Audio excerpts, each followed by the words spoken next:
Hello everyone and welcome to Around the World on 8 Plates. Well, we are in a different country right now. That's right, I am actually in the country that we're going to talk about today. Ooh, it's really nice here. Anyway, my friend called me a while ago. Her name is Sabrina. Yeah, as in Sabrina the Teenage Witch, right? And she's marrying a guy named Larry. And she says that she's having a kid soon and she wants to combine the names of her name and her husband's name. So she's going to name her kid Slorina. Slorina. It kind of reminds me of something. It reminds me that I need to film this episode, Slorina. Anyway, I'll see you guys later. But in the meantime, remember, my friend's name is Sabrina, her husband's name is Larry, and they're going to name their kids Slorina. Slorina. This episode is brought to you by National Taiwan Normal University, Common Core Education Committee, Foreign Language Education Division.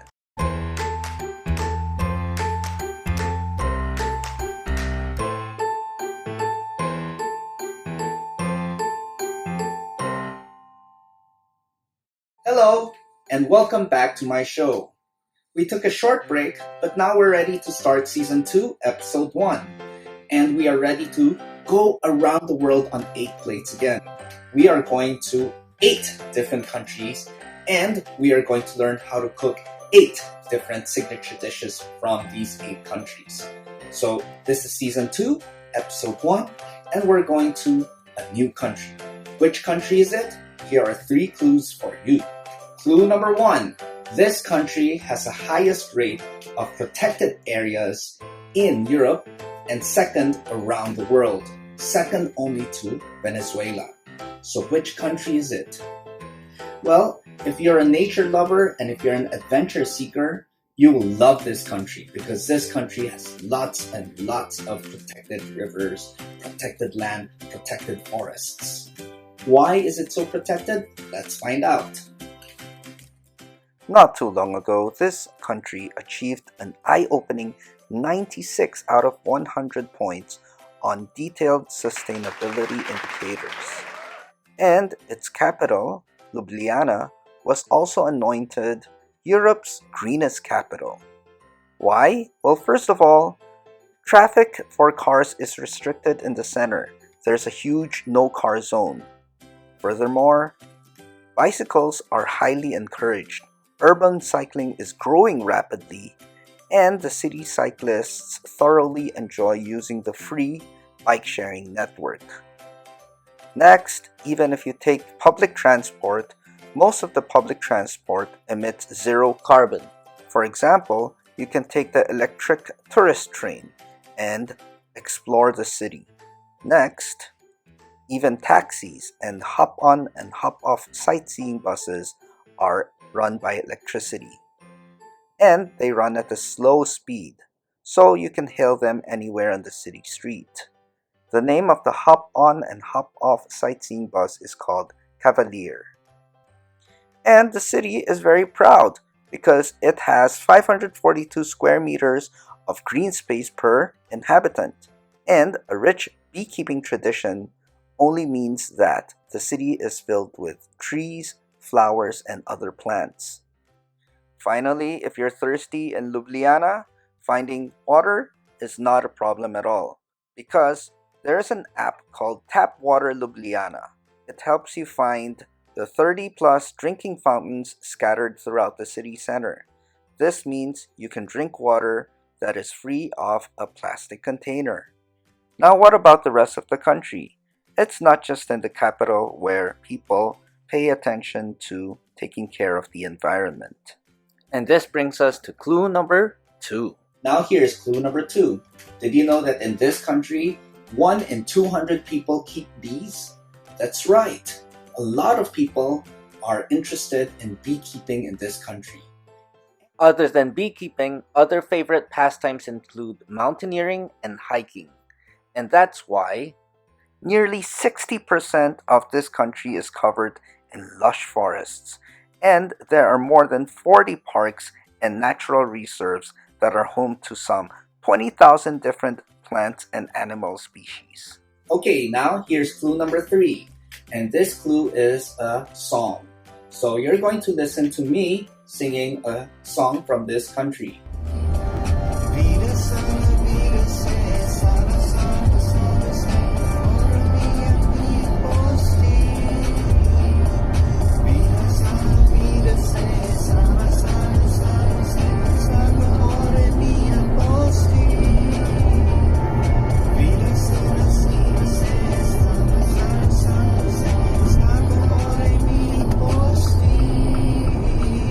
So, where are we going on this episode of Around the World on 8 Plates? Well, let's welcome everyone to the country of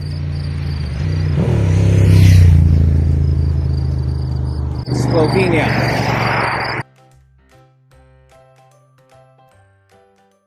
To understand how to cook today's dish better, let us quickly learn more about Slovenia. Here's a postcard showing us a flag, some basic information, and the location of Slovenia on a map. Finally, continue reading to find out more information about beekeeping in Slovenia.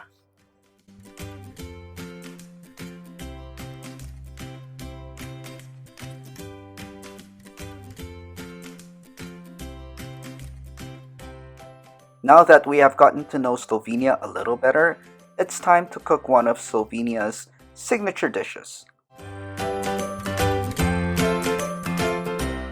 So today, the country being featured is Slovenia, and we're going to feature one of Slovenia's signature dishes.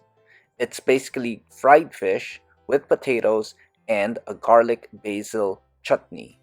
So let's start with the ingredients. For the garlic chutney, you'll need 2 tablespoons of oil, 2 teaspoons of salt, some scallion or green onion. You'll need 6 cloves of garlic, and you'll need some type of herb. Today we're using basil, but you can use parsley as well. Now for the protein, you'll need 300 grams of fish. Any type of fish fillet will do, but if you can get hold of trout, that will be best because wild trout is very popular in Slovenia. Next, you'll need some wine, 1 or 2 tablespoons. If you can get hold of schnapps, it's a Slovenian type of alcoholic beverage, then that would be best so that you can make the dish even more Slovenian. If not, any type of cooking wine will do. Finally, you'll need some salt and pepper. Now for the mashed potatoes, you'll need half a cup of cream cheese, 3 potatoes, some scallions, and finally salt and pepper. Start by peeling the potatoes, like so. After peeling the potatoes, you quarter them or you cut them into 4 parts. Why? So that later, when you cook them in the boiling water, they cook much faster. Then, chop the scallions or green onions or spring onions. There are 3 names for this type of vegetable. And chop the basil. Again, you can use parsley instead of basil. And finally, chop the garlic. In a pot of boiling water, add the potatoes and cook for 5 to 10 minutes or until tender. Add some salt, 2 teaspoons will do, and then mix.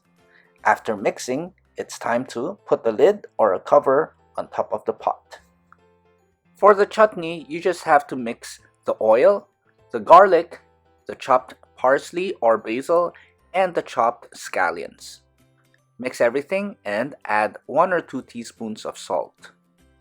While you're preparing the chutney, make sure that you check on the potatoes once in a while.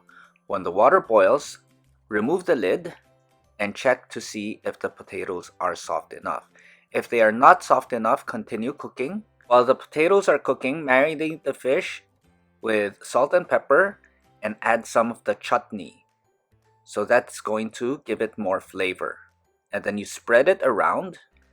And then after adding the chutney, you have to add some wine. Now rub the marinade all over the fish and let it rest for 5 minutes. Now use a fork to check if the potatoes are ready. If they are soft enough, you turn off the heat and then you slowly transfer the potatoes into a bowl that has chopped scallions. So you put them one by one like so.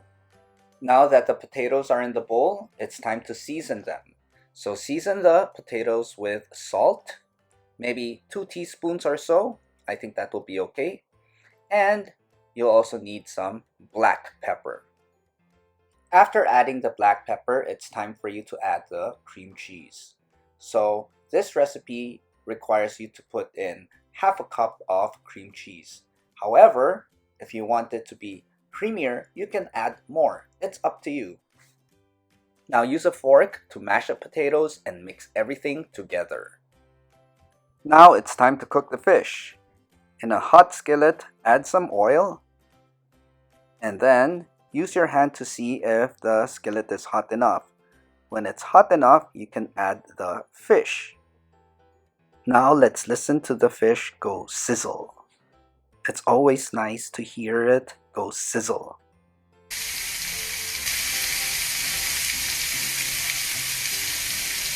After a minute or two, turn the fish to the other side. The amount of time depends on how thick the fish slices are. Now, if both sides of the fish have slight burn marks, that means your fish is ready. Turn off the heat and you can transfer the fish to a plate. Now put the fish, the chutney, and the potatoes on a plate. And there you have it, fried fish with garlic basil chutney. In case you need it, here's a written recipe for fried fish with garlic basil chutney. Feel free to share in the comments how yours turned out in case you make this dish on your own. I know, during this pandemic, it's difficult and dangerous to travel abroad. Fortunately, we can taste a bit of Slovenia right in the comfort of our own home. If you enjoy my content, please like and subscribe to get weekly video recipes. Anyway, enough talking, here's a written recipe. Enjoy!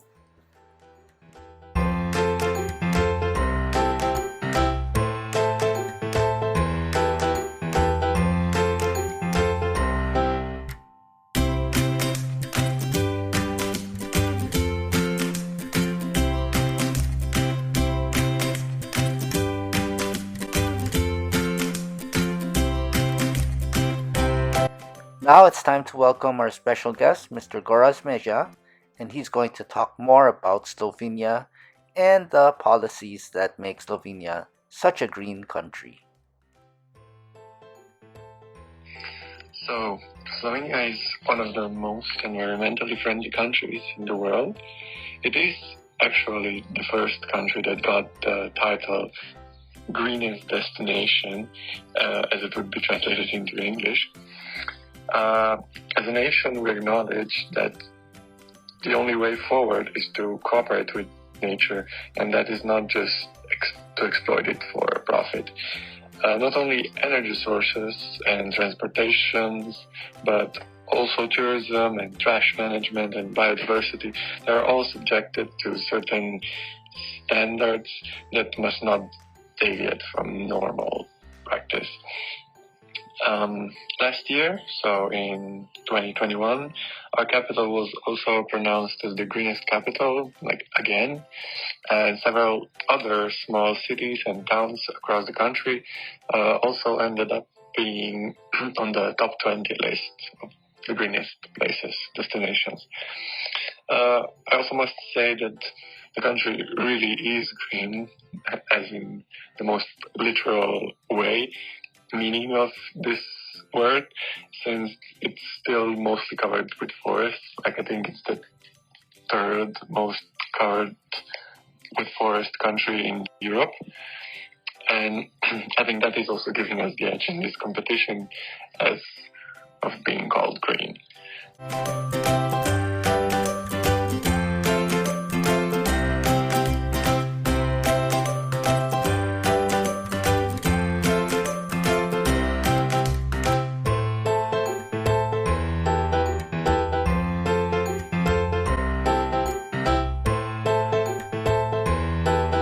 For today's TOEIC practice, we're going to do reading.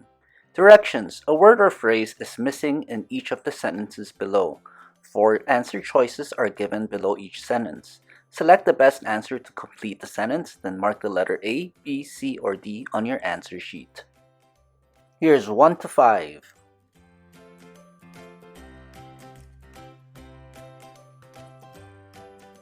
Here's 6 to 10.